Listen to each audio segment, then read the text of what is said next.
Taekwondo coach, ipinagsparing ang yellow belter na babae at black belter na lalaki dahil umano sa selos. Hustisya ang panawagan ngayon ng kinilalang si Jamie, maging ng pamilya nito, matapos ang karumal-dumal na sinapit niya sa naging desisyon ng kanyang coach na itapat siya sa isang black belter Taekwondo player na lalaki para sa isang sparring. Trauma ang sinapit ng yellow belter na si Jamie, isang 17 taong gulang na dalaga at Taekwondo varsity sa paaralang Jesus is Lord Colleges Foundation Inc. mula sa mga natamong injuries nito matapos siyang ipag-sparring ng kanyang coach na kinilalang si Coach Jet Salvador sa isang black belter na Taekwondo player. Ang tinuturong dahilan ay di umano selos. Ang yellow belt sa larangan ng Taekwondo ay pagpapakilala na baguhan ng sinumang sumusuot nito. Samantala ang black belt naman ay indikasyon na isa ng eksperyensadong tao o nakapagtamo na ito ng significant level sa martial arts. Sa nagba-viral na video ngayon online, mapapanood ang aktual na sparring ni Jamie at lalaking black belter. Sa huling bahagi ay makikita na natumba si Jamie dahil sa lakas ng sipa ng nasabing black belter.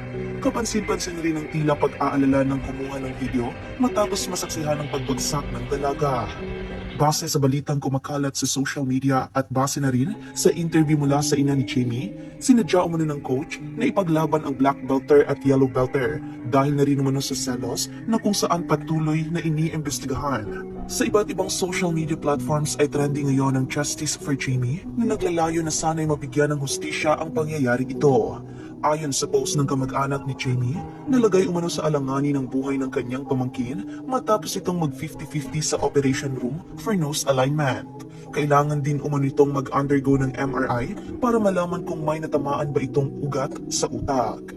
Sa kabilang banda, tuluyan namang naglabas na ng pahayag ang pamunuan ng Philippine Taekwondo Association kaugnay sa isyong ito. Nangako sila na pag-iigtingin nila ang pag-iimbestiga at pag-resolba sa pangyayaring ito kay Jamie at ginawa ng Taekwondo coach.